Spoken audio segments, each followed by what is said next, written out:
Well, hello, listeners, and welcome to Connecting the Dots with DelRo. I am your lovely host, Dillon Del Rosso, aka DelRo, and I am here to help showcase the power of networking, both professionally and personally. On this podcast, myself and my incredible guests will share our stories on how the art of connecting has shaped our lives and careers. We'll share our successes, failures, embarrassments, tips and tricks, once-in-a-lifetime opportunities, and much more. What I'm getting at here is we're all here to connect with each other genuinely. Doesn't sound that bad, right?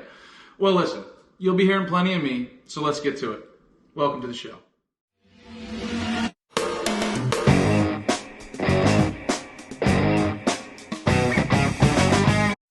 Welcome, everyone. As you just heard on the intro, I am your host, DelRo, and today on Connecting the Dots with DelRo, I am joined by the man in the yellow tux, Jesse Cole. Jesse Cole is the owner of the Savannah Bananas and the author of Find Your Yellow Tux. Jesse, you're dressed appropriately today. How are you, my friend? I'm doing fantastic. So am I calling you DelRo now? Because I've called you Dillon in the past. Is it DelRo? I can get prepared for this. So listen, you know what? Completely up to you. So it's kind of depends what circle we're running in. So my whole family goes by DelRo. My dad, it's his nickname. It's mine. It's my brother's. Makes it very easy for my mother to call when it's for time for dinner. Everyone comes. But yes, Dillon Del Rosso. DelRo is the nickname. You know, that's kind of what I go by universally. But whatever you want to call me, Jesse, I might have to find out a secret nickname of yours, maybe. I've got too many. All right, I'll go into the family route. I'll go DelRo. We'll have some fun with that. But man, excited to be with third episode. This is a big. I'm pumped, man. Hey, how do you think I feel, Jesse? Listen, man, it's been a great journey me and you have had without even really interacting all that much throughout the last couple of years. But before we even get into that, Jesse, why don't you do our listeners a favor and just tell us a little bit more about yourself and who the Savannah Bananas are? Sure. Well, I was just a baseball guy growing up, fell in love with the game. My father bought a baseball facility so I could play as a kid up north because we had couldn't play baseball in the cold, and fell in love, got a baseball scholarship, tore my shoulder, ended my career, and decided to go work in the front office of baseball. And got a job with one of the worst teams in the entire country, first Gastonia, North Carolina. So Gastonia Grizzlies, the team doesn't even exist anymore, but they were failing when we started before, and only 200 fans coming out to the games, $268 in the bank account. And at that point, we started learning and testing. We realized we couldn't just be a baseball team. We had to be a circus. So started trying a lot of things, dancing players, grandma beauty pageants, flatulence, fun nights, you know it. We tried it all and had a lot of fun. And then so just 5 years ago, back in 2015, we decided to buy a brand new baseball team. And my wife and I, Emily, we decided to buy a team and launch it, a brand new team called the Savannah Bananas. And, the Savannah Bananas should not exist today. We are the lowest level of baseball that there is. Playing a 1926 ballpark, no digital scoreboards. We don't sell any advertising. We only have one type of ticket. And, in our first 3 months when we came to Savannah, we failed. I mean, we only sold 2 tickets. It was pretty much a donation bed because we literally got a phone call that we overdrafted our account and we were out of money. And it was that bad that we had to empty everything we had into the team and dramatically change what we were doing. And so that's when we went all in on creating a baseball-like circus. And so fortunate that we went all in on fans first. Those 2 words changed everything for us. And fast forward now, we've sold out every single game and have a wait list for tickets in the thousands. And now we're actually launching a professional team. So we're no longer the lowest level anymore. We're actually launching a higher level team. So it's been a fun journey over the last few years. Man, you're not kidding. And I almost feel as if I am a Northeast ambassador of the Savannah Bananas. In fact, recently it's all I talk about. And I'm on LinkedIn. I'm saying, if you're not familiar with the Savannah Bananas, you better get familiar. And I'll tell you, your reach is incredible. I see you guys on TikTok. You guys are all over the place, man. You're crushing it. So want to get into some of the good stuff here. So, of course, I follow you, and you have a great following on LinkedIn and a lot of your different social media platforms. You do your 1-minute boosts. And in one of the recent ones you did, you mentioned building something you love, right? And of course, you showcased that statement better than most with the Savannah Bananas. So tell me a bit more about the love and passion for the game of baseball, as well as your passion for showmanship and entertainment as well. Mm. Well, I'm a big Walt Disney fan. I've read every book on Walt Disney and P.T. Barnum. And going back to Walt, I mean, he built Disneyland, for himself. That was his playground. He was building it at something that he wished he could have for his family. And so same thing, I was a baseball guy, and I realized something. I love playing the game, but I didn't love watching the game. There's a difference of watching the game. And for most people out there would say, yep, baseball is long, slow, and boring. And so when I took over this poor performing team, at first in Gastonia and then in Savannah, I knew that how was I supposed to get people excited for something that I didn't even want to go to? If I'm not going to sit there and watch it, and this is the same thing for anybody selling anything. If you're selling something that you don't even want use, that you don't even want to, talk about and tell everyone about, you're in trouble. And so it was a very selfish move. I was building something that I wanted to be a part of. And I realized that baseball, the boredom, it just takes over. It's a long game. And I was like, well, if our players are doing choreographed dances, if we have a breakdancing first base coach, if we play in kilts, if there's nonstop music, if we have a pep band, if we have a senior citizen dance team, a male cheerleading team, I just started creating all these things that I think would be fun. And a lot of them failed, but some of them's actually stuck. And, that's what every day I'm trying to consider. If I get bored during a game, there's probably someone else in the stands that's bored as well. And so I'm just trying to create something I love every day. Man, I'll tell you what. I was a Division III left-handed pitcher, lefty specialist, if you will. Okay, so I played at Misericordia University, and I believe you know a couple of those guys. Elliot Ford played for us for 3 seasons. Yeah, that's correct. Elliot's a good friend, and so you talk about the game of baseball getting long. For somebody who comes out of the bullpen with a roster full of pitchers who all throw harder than me, the game got long, and it was cold in northeastern PA. And guess what? You're right. I'm never the one to watch 9 innings of baseball on TV. So I know what you're getting at, and so does everybody else. It's a topic of conversation now, and a lot of people are trying to find the ways around it. And I think you guys have figured it out. And it's fans first. I don't know if you ever say this, but when I've been explaining you and the Savannah Bananas recently, I say it's Broadway on a baseball field. Yeah. I like that. It's really, really well. It's just a show. So I want to get a little bit more into the Yellow Tux. So tell me a little bit more about it and what that really means. Of course, with your book and how it has shaped your life in general.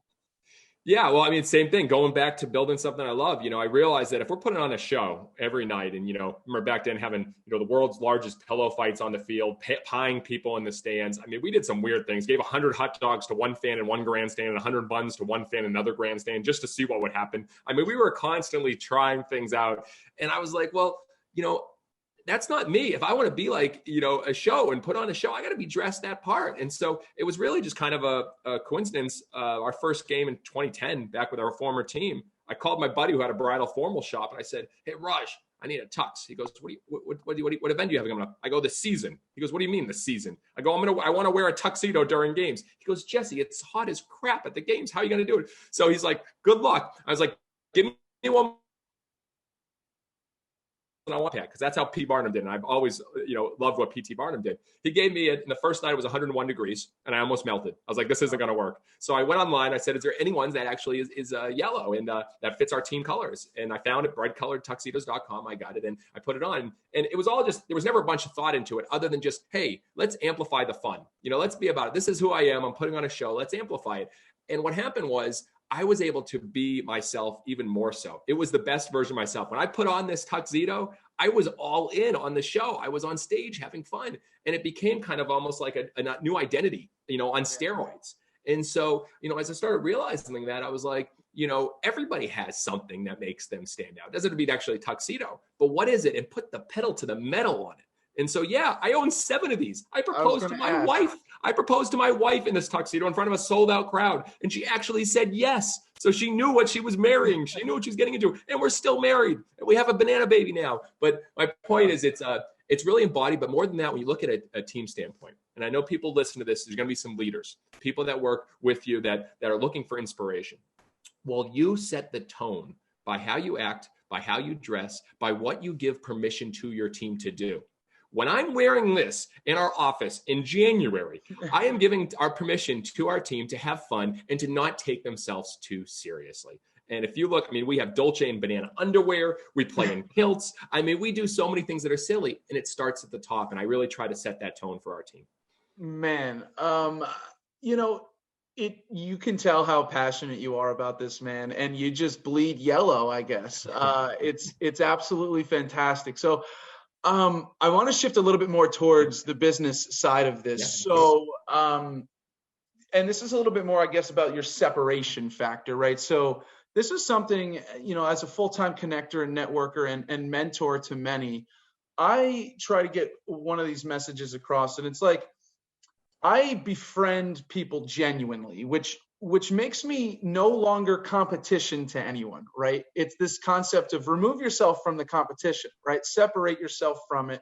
And when you're not competing, that sometimes accomplishes far more, right? And so you create an environment where you are separate from the rest of your league, the rest of baseball. Nobody's seen anything like it. I certainly haven't. And I, you know, eat, breathe, and sleep baseball, right? So tell me a little bit more about, you know, Grayson Stadium. You don't get 9 innings. This is 9 different shows that people are showing up for, right? So tell me about that separation factor and how it not only helps your business, but helps everyone around you, your league, your local economy. I'm sure there has to, you know, the ripple effect has to be massive.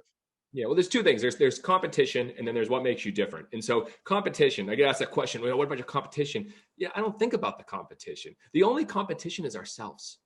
Every single day we're competing against ourselves to create a better fans first experience.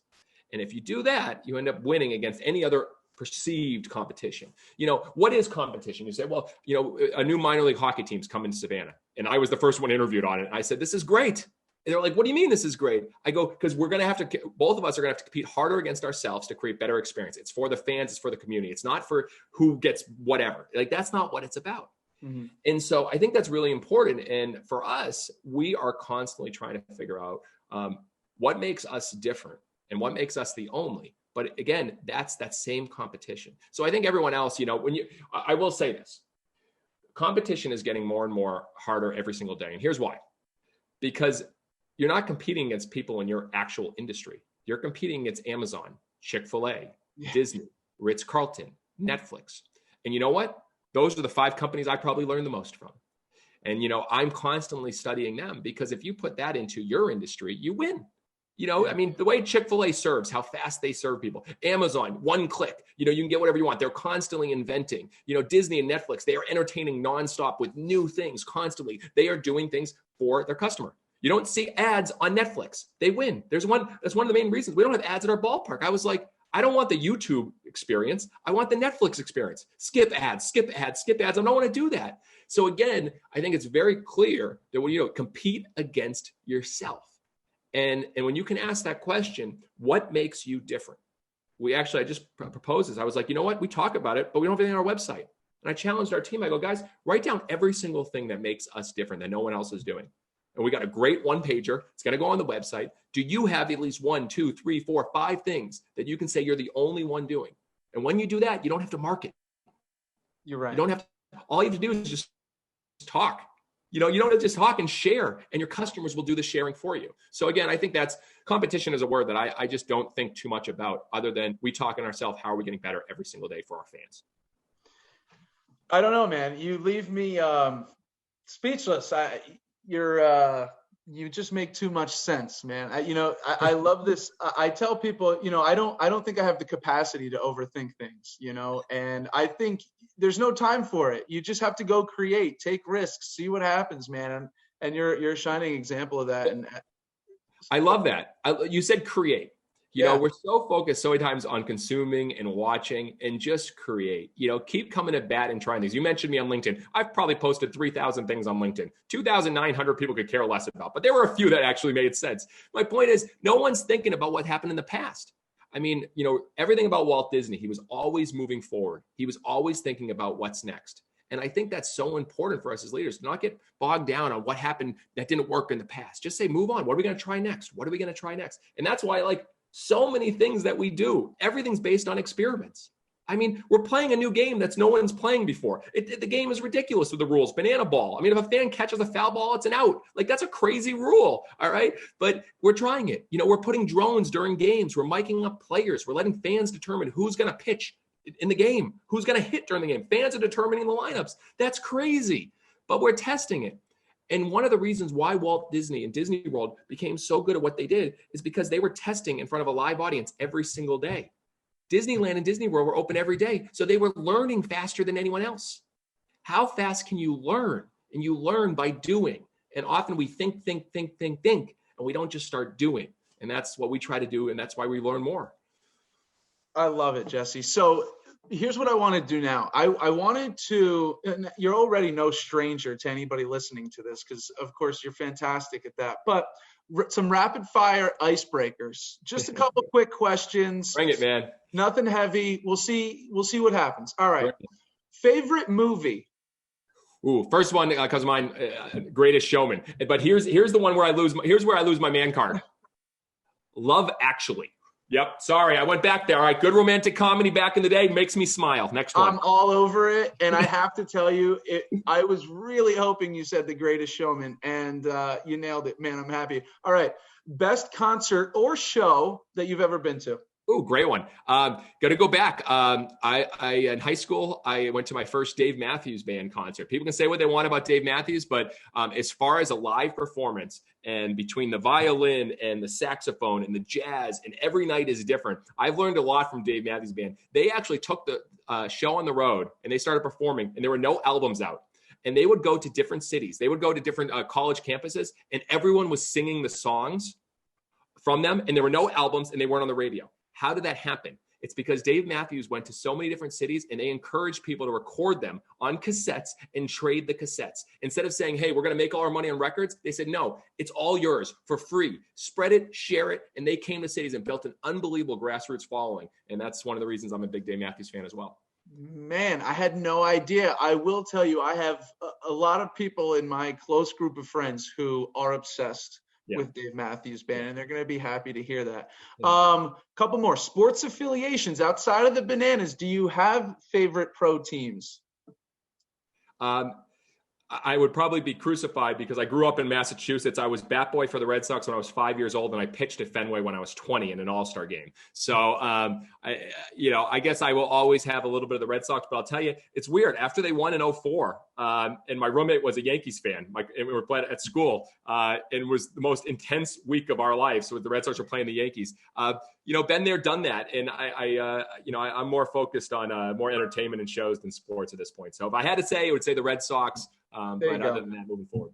Gotcha. So along the same vein, do you have a favorite athlete of all time, whether it's in a baseball uniform or as an entertainer? Do you have a favorite athlete? Ooh, that's a great question. So when I went back, you bring back to when you were a kid. A lot of the things we love, going back to when people love Disney because they love it as a kid and then they continue to grow it. For me as a kid, the Red Sox and Pedro Martinez. And the thing I loved about Pedro was that he was the most intense competitor on the field. But off the field, he was laughing and having so much fun. And you could see it. I mean, between him and Manny Ramirez and Nomar, I mean, they had fun. It was a different way of playing the game back then. There was more fun. You had Ozzie Smith back in the day doing flips. You had Mark the Bird Friedrich talking the ball. You had Hideo Nomo doing this crazy windup. You had all these different things. That doesn't happen as much now. So I would have to go back to probably Pedro and some of the old Red Sox. All right. Love it. I got one or two more here quickly. Favorite subject in school? Oh, geez. I'm going to say this. And you're like, oh, that makes sense, but it's not because of that. All right. I got 26 detentions in 7th grade. I was a troublemaker. I was terrible at science, terrible at math. I developed my own major in college, like literally, because I was doing calculus and macroeconomics. I was like, this is terrible for a business degree. This doesn't make sense. So I developed my own leadership major. In high school, I took a class with Mrs. Wall, and it was basically public speaking. But what happened was, instead of actually speaking, we created videos on iMovie. She let us create videos. So me and 3 of my friends, one who's one of the biggest ad agency guys in the country, he's been doing amazing things. The other one's done so many HBO films, and the other one's a history teacher. We started creating movies back in 2000 on iMovie using mini DV recorders, and it was amazing. We did so many videos. We created our own Survivor, like, old school Survivor videos. And that was the most fun class because we got to get creative and we turned what public speaking was to something completely different. Wow. Wasn't ready for that, but Yes. You're right. I was hoping it would be something around public speaking. Last one. And maybe only if something comes top of mind. Craziest thing you've ever done in your life, Jesse? Anything come top of mind? Yeah. I think on the outside, people would say this past week, we became foster parents, my wife and I. And so Congratulations, man. Thank you. And we just had a placement, and she's the sweetest girl in the world. And I never would have imagined that, I was an only child. My dad was an only child. My dad's dad was an only child. My dad's dad's dad was an only child. We're 5 generations of only children, boys, just keep going, that I would have this happen. And people would say it's crazy a little bit, but it's been one of the best blessings I could ever imagine. So that's what comes top of mind right now. Wow. Absolutely fantastic. Congratulations on that. Another banana baby. So shifting over to the keynote speaking side of what you do. So you do a lot of that, and which I think is incredible. In one of your speeches, you touched on something I really connected with, and just kind of go on this ride with me for a second. So I tell a lot of individuals I mentor to simply pick up the phone, right? Talk to 5 strangers this week. Get on LinkedIn. If you're curious about a business or something, just go connect with them. Knock on their door, let them open it, and go have a conversation. So when you were 23 years old, you were hired as the GM of the Gastonia Grizzlies, as you mentioned, in North Carolina, and you made 10 phone calls to get a sense of the business down there, right? Tell me about how those calls went, and try to connect the dots as to how you got from there to where you are now today with the bananas. Yeah, it was the first day. I think what people will say, they never forget the first day in their job. And my first day was unbelievable for so many levels. So my first day, I asked to see kind of the numbers. I wanted to see what was going on. Hey, what was our attendance? And I started seeing, that's when I found out that there were only 200 fans coming to the game. And then I heard the managing partner calling the owner and saying, we have $268 in the bank account. We need a check. And I was like, okay, all right, this is good. I was like, I better get on the phone because we got to start bringing in some revenue. So yeah, I made 10 phone calls. The team had been there for 7 years. And I made 10 phone calls. And I remember the first 7 phone calls, people had never even heard of the team. I was like, this is not a good start. This is people at business community. Like, this is like top businesses. So then the next 2 phone calls, they said they would never work with us because we're not that relevant. And the last one I got hung up on. And that was eye-opening. The only cool thing at the end was the managing partner said, hey, we got some leftover beer from the season. Do you want some? So I took some home and I needed it. That was me at 23 years old. But yeah, and then the rest of the week I had meetings and people just said, we're not interested. The game's too slow. Our customer, our clients, our customers, and our staff would not be interested. And I was like, we got a problem. People aren't interested. And I think the greatest thing is when you find a problem like that, dig in on it. Dig in. The greatest innovation starts with a problem. And so I was like, there's a problem. Baseball is a problem to a lot of people. Where no one saw the problem. It's, oh, baseball, baseball, baseball. I'm like, no one's coming to the games. There's a problem. You're right. We can no longer be a baseball team. And so that whole first week I learned that. And that's when I gave up. I guess I had the courage to call the owner and I said, we're not going to be a baseball team anymore. And I was only 1 week on the job. And he's like, what do you have in mind? I go, our players are going to do choreographed dances. We're going to have grandma beauty pageants. I'm going to be in the dunk tank every game. We're going to serve donut burgers and it's going to be a circus. And luckily, who I'm so close to this day, the guy that gave me a chance, Ken Silver, he said, go with it. And he didn't question when I had games at midnight. He didn't question when I did all these crazy things. He just let me do it. And I think that's so important for people that are listening. Empower people to try things and experience. I, at 23 years old, was running a team with also having a little bit of a safety guard because there was an owner as well. But I made all the decisions. And the best advice I received from him wasn't advice. It was whenever I asked him, hey, Ken, I'm thinking about doing this. I'd love to get your thoughts. He would turn back to me and always say, Jesse, what do you think? What do you think? And whenever you're talking to someone, turn it around. And I've sent it down to our whole team, every intern. And it's so funny. After about a couple months, they come in and say, hey, I thought about this. This is what I want to do. Perfect. Go do it. And they don't have to come, they get to think. And I had to make those decisions. So fortunately, that's what happened from Gastonia. You got me going on a tangent, but you get me going. That's what happens, DelRo. Listen, that's kind of what we're getting at here. Tangents are a good thing. Anybody Yes. who talks to me regularly knows I go on a lot of those. Yes. So tell me a little bit more about, you mentioned it earlier briefly, stripping your sponsors and advertisements from Grayson Stadium. So tell me a little bit more about that move as a business, and does, I have to assume fans first, again, comes top of mind when making that move, right? Yeah. I mean, when we have meetings, we have a chair that represents a fan, and we ask, what would a fan want? And so, for instance, when we made every ticket all inclusive, again, scratching my own itch, like, I don't like going to a sporting event and pulling out $5 for this, $4 for this, $8 for this. It's a friction point. So we eliminated that. There's a reason why you buy merchandise on our website, there's no shipping fees. And it's like, oh yeah, well, Amazon does it. Well, you also pay $99 a year for Amazon. Right. Anybody that buys a one-time thing, there's free shipping, and there's no ticket fees. There's no convenient fees. So we continue to make those decisions where in the short term, financially, it doesn't make sense.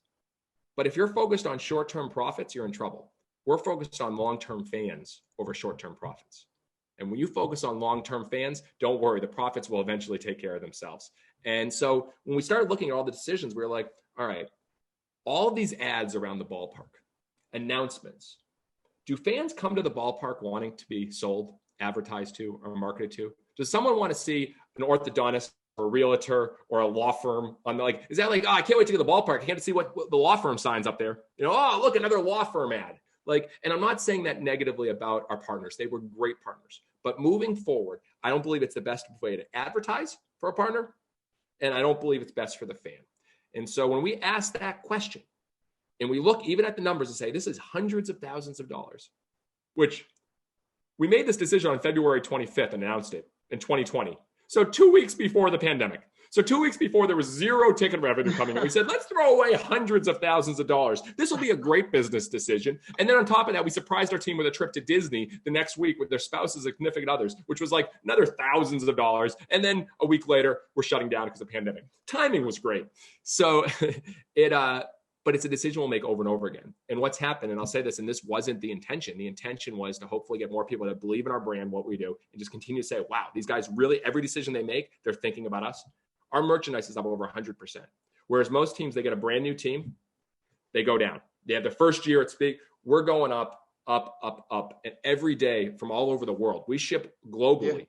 Every day. And I've never seen it. And I believe more people are seeing this brand and saying, they're not trying to sell me. They're not trying to market to me. They're not trying to use me. They're trying to entertain me and make decisions that are for me. And I believe that's how you win, no matter what business you're in. Are you trying to get customers that are transactional that come and go? Or are you trying to get fans? If you ask the question, how to make more money versus how to make more fans, it's the wrong question on the money. Because they go against each other. If you're saying how to create more money, you say raise prices, or do this. But if you say how to create more fans, then you may come up with new products and new experiences for them that they want to buy. People want to buy, they don't want to be sold. So we're constantly trying to create for our fans, not say how can we make money. Fans over money. It's crazy, but it ended up working pretty well. And I don't talk about financials, but we may have been the only profitable team in 2020, as my accountant told me the other day, because everyone shut down. We found ways to be able to give more to our fans. And I think it's fun for our team to be a part of that. Yeah, it's absolutely spectacular. And I have to say, I touched on it earlier too. On the other side of media, right? I myself am a sucker for TikTok. I can't get enough of it. And I've seen you guys on there a million times. I want to talk to how you and the Savannah Bananas utilize the good side of social media to promote yourself and your business. And, obviously you guys have incredible content. I just want to know how much of a focus this is day to day and really how much you guys dive into that. So we lucked into it. I mean, again, it sounds like we know all the answers. We're figuring it out. I mean, we lucked into it. We hired an intern to be our photography intern in 2016, our first season. And about 2 weeks in, he goes, hey, I can do some videos too if you want to do videos. We're like, oh yeah, that'd be cool. And then Can't Stop the Feeling came out by Justin Timberlake. And we're like, ooh, this is a big song. What if we turned it to Can't Stop the Peeling with the Bananas? And what if we did a music video? He's like, I can do a music video. and 21-year-old intern at the time. And we filmed it and we edited and put it out. And I was like, my goodness, within the first hour, 100,000 views, 200,000 views. And it's just climbing. I was like, wow. And I realized it was because people aren't used to seeing baseball players do things like that. Yeah. They are used to seeing what is normal. Whatever's, you know me, whatever's normal, do the exact opposite. Normal is watching a pitcher strike someone out, is watching a home run, is watching a walk-off. Opposite is seeing players do things they don't normally do. So we said, how can we capture this? So we started filming music videos and we started doing Old Town Road. We started doing parodies like Sandlot and Mighty Ducks and, you know, Field of Dreams and Bull Durham. And it started getting a big following on Facebook and YouTube. So when TikTok came out, we were like, this is a good opportunity. This TikTok was built for us. It's built for entertaining, dance, fun videos. And so I was dumb. I made a big mistake. I was like, I didn't jump on it right away. I was just like, I don't even know if this is going to be a thing. Let's do what we've been doing, which is so against my DNA. But Kara, our marketing director, is like, you know, let's just start rolling with this. And we brought on an intern and we said, hey, you just take this. You know TikTok. She's been on it. She does videos. Like, you just run with it. And she started posting and started getting some traction using our videos and doing trends. And we sat down. I was like, all right, I challenge you to do one every day. Just do one every day. And what do we learn every day? And don't be upset when one doesn't do well. Let's just learn every day. And so she started posting one every day. And then we started, you know, utilizing some of our great footage with the players and video. And all of a sudden it's like 100,000 followers, 200,000 followers, 300,000 followers. And then I think we have 375,000 followers, and it's more than every major league team. And I'm not directly involved. You hire someone that loves what they're doing. Again, going back to what you're doing, create something you love. She loves TikToks. She's into it. And we talk about it. What do you learn this week? What did you see that's popular? What's not working? And just continue to put out and create more than you consume. And so yeah, it's been fascinating. And it's probably one of the biggest growth engines we have. We do people merchandise all over because of TikTok, because we're not trying to sell them. We're trying to entertain them. That's what we try to do. So our whole social media strategy, entertain. Don't ask for sales. Entertain, build fans. Eventually they'll turn into customers.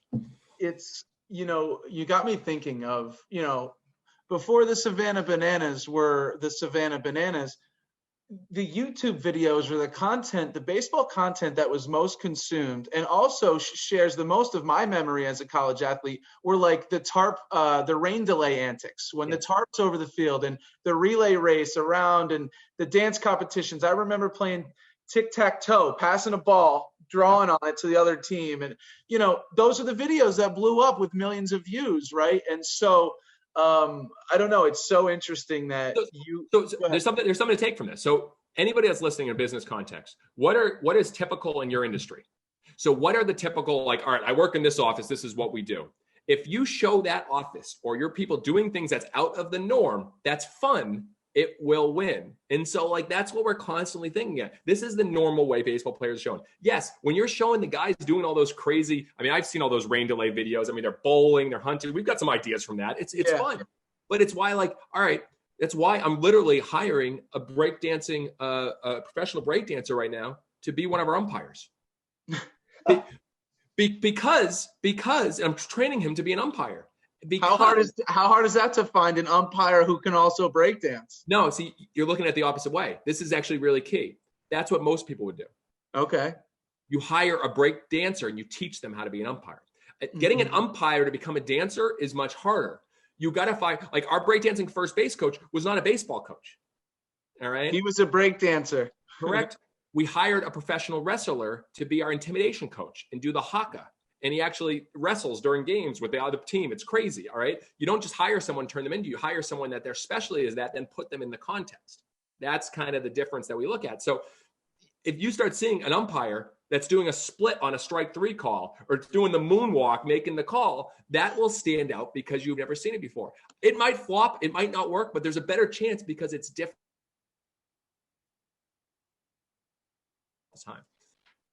You cut out there for a second, but that's no problem. So listen, it's absolutely incredible that you were able to marry the two, the business, the entertainment, and baseball. I mean, it's everything. You got the perfect storm cooking down there, and I can't wait to get down and catch a game.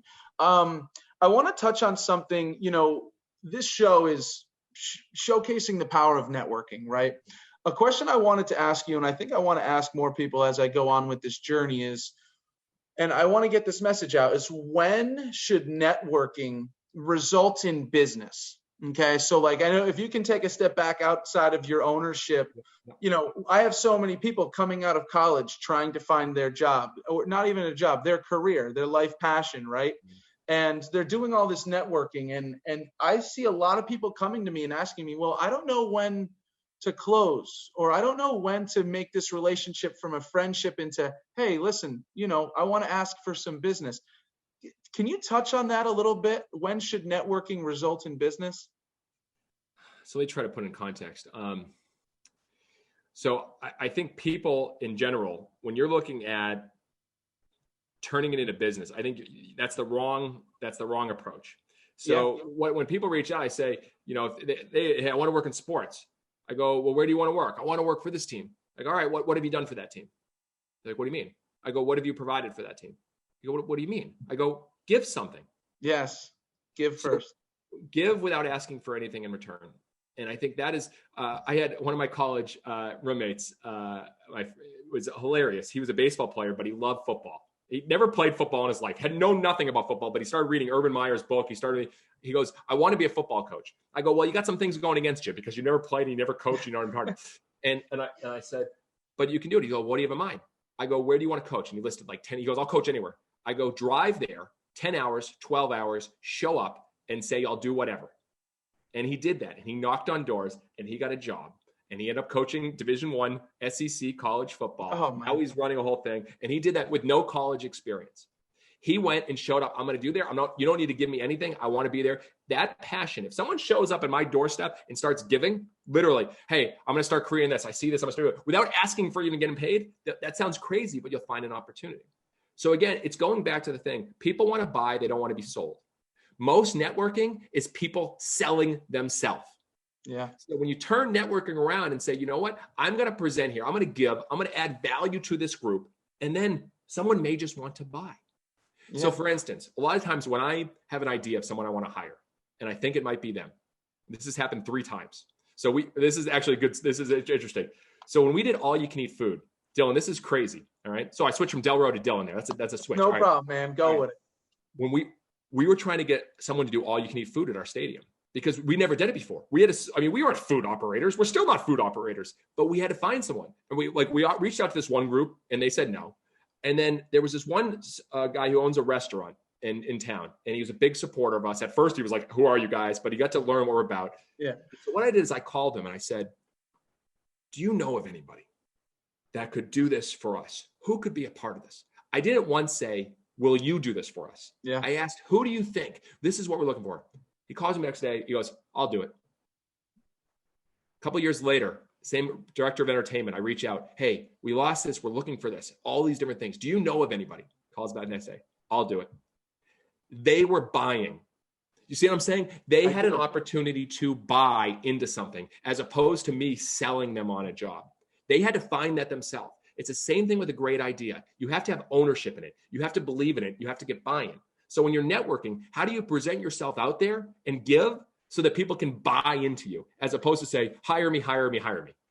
You absolutely nail it. And I might be sounding repetitive from a past episode, and I'm sure I'll talk about it in future episodes. But, to exactly your point, my personal experience with that earlier this year, 2020, earlier in 2020, when I was still with the New York Jets selling their luxury suites, overnight, COVID showed up and the pandemic happened. I didn't have suites to sell. Okay. Guess what? That's the best thing, truly. That's the best thing that's ever happened to me as a professional, because for the next 8 months until I stumbled into my new career, I just went and connected with anybody and everybody, and I had nothing to sell them. And I was of immediate value to them in their business, because after 30 minutes, they thought they were just getting on the phone call with some guy from the Jets just to get out of another meeting they didn't want to be in. And then all they did was talk about how awesome they were, right? And their business and little Johnny's baseball game. And at the end of it, they got 3 or 4 referrals out of me that they didn't even ask for. So immediately they're like, who is this kid? And I'm like, you better know they found more time on my calendar, right? Because why wouldn't you? It's a give first mentality. That's this entire journey I've been on and why I started this podcast. So I'm so happy you turn that question, which now I look back and say, I could find a better way to word that question, but you nailed it. Well, can I jump one more on that? Yeah. On that, this is one thing that I wish more people would pay attention to, like on LinkedIn, for instance, which obviously is a ton of networking. That's where it's built on. I would say probably, I don't know, about 20 to 30 messages a day. And I would say more than half are just a complete sales pitch. And the problem with that is, for so many reasons, that they're actually having some success somehow. They're selling one or two that they keep doing it. Yeah. You know, they haven't like literally realized that like I will respond to every email or any message that people send to me unless they send me a complete sales pitch.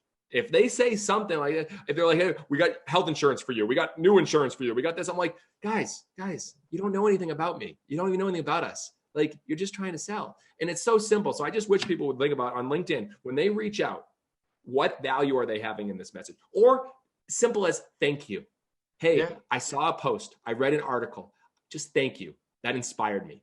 I will respond to that more than any other one because thanks. That's great. And then let's talk again. No, to that point, Jesse, and I tell everybody too, I say, listen, I almost kind of say like, I'm good at everything, great at nothing. That's kind of like my whole joke, right? But one thing I know that I'm good at is my outreach on LinkedIn, right? Or anywhere, my outreach. I think LinkedIn's the best place to be doing it for where I'm networking. But I said, listen, I've crafted a genuine enough and a unique enough message that I'm putting out there for people. And, I'm not sitting here tracking my response rate because if you're successful enough, you don't have to do that. But I swear, it's the genuine, unique message that really hooks people. And I'd say, you up for some good old networking, right? You almost guilt them into it, Jesse. It's like, how could you not do that? I'm just here to help. So thank you so much for touching on that. I want to ask one question as we're kind of getting toward the end of the episode here. And this is a really powerful question, and I know you'd have a good answer. Your biggest failure as a professional, right? This entire episode and your entire career, it's all about taking risks and seeing if things are going to work and not really worrying about if they're not going to. But did you have a big failure that, sticks with you that you learned a lot from? Yes, and I'll say this. That question, I have a lot of difficulty with. Not because I haven't failed, it's because of my mindset. So what I mean by that is I just don't look at failures. I mean, again, without all the cliches, it's a failure to try, a failure not to try and all that, but it's the truth. I literally have a risk. Ironically, my word for 2020 was optimistic, but that's pretty much my word every year. In my mindset, I'm always that way. Yeah. I mean, if you were to look on paper and you were say failures, you would say coming to Savannah and trying to market like everyone else. I wasn't wearing the yellow tux the first 5 months. I was calling us an independent team because I didn't even want to say we were college summer baseball. We were doing newspaper ads. We were trying to create a name on social media.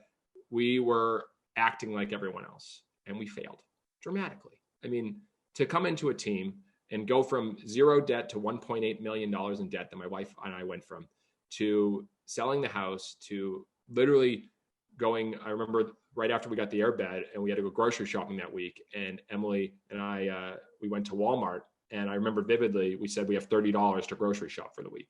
And so, that's 42 meals. So you do the math, like that's not, it's not the real food we were eating. And so that on paper is a giant failure, but to me, it was a giant discovery. And so we look at failure as discovery.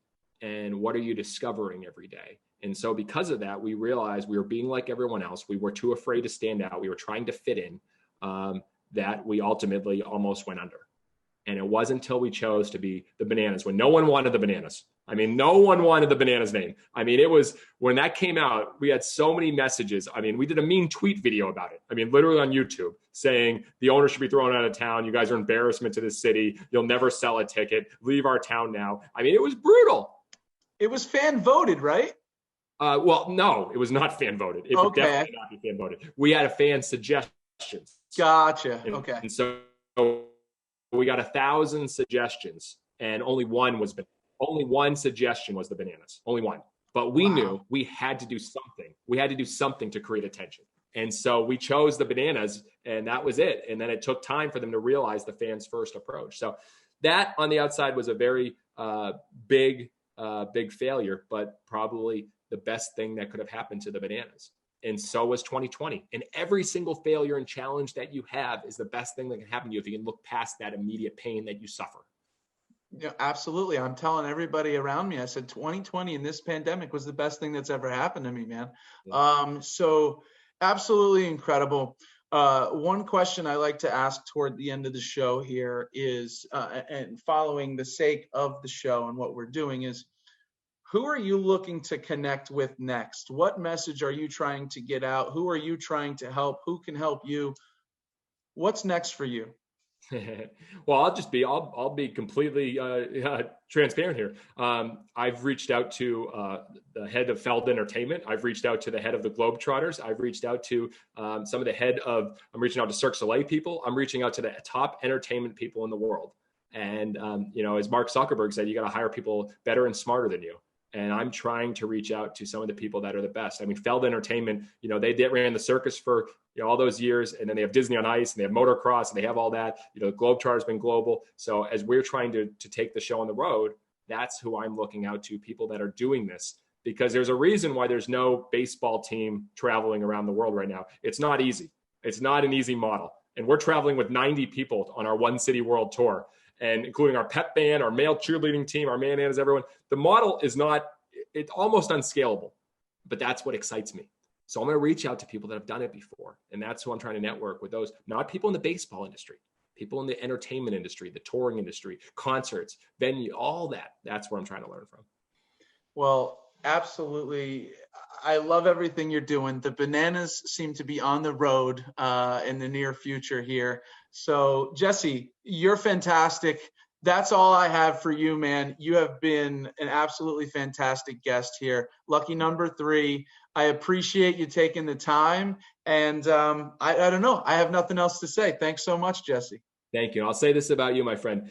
Your curiosity is one of your biggest strengths. And I think anybody that's listening, stay curious. Learn from Dillon, DelRo, whatever you want to call him. Learn from it. But the curiosity is what is amazing. That's growing. I think there's something to learn from how you're constantly asking questions. You're constantly looking for more. And I think we can all learn from you, my friend.